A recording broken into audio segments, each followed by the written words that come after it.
What's up, everybody? Happy Thursday it is for me here. And today I'd want to do kind of a quick review and install video all in one on the EMP shield. I think this is called like a micro. They make a bigger EMP shield for like houses. And then you can get now a newer small one, which is way smaller, that mostly works for like vehicles and cars and stuff.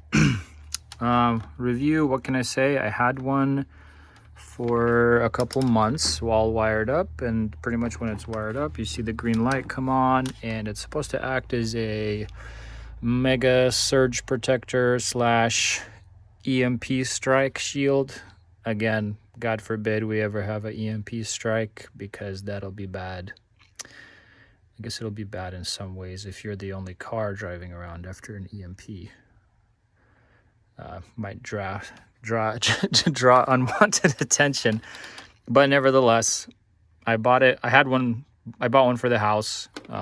It works pretty well. I've heard people use them on the houses for like big surge protectors if you get struck by lightning on your home. And so I was like, whatever, get one of these as well, put it on the truck. This is, I guess, kind of like my one rig. Would be nice to have if, God forbid, something like this were to ever happen. The wire up install is super easy. Again, I don't know how to test it other than the light should be on. What happened was a couple weeks ago, I noticed that the light was no longer on. I tested it, changed the fuse in it, and pretty much contacted the seller that I bought it through on eBay, I believe, and they went through like a replacement process with EMP shield. And this just arrived today. What's up, Raimundo?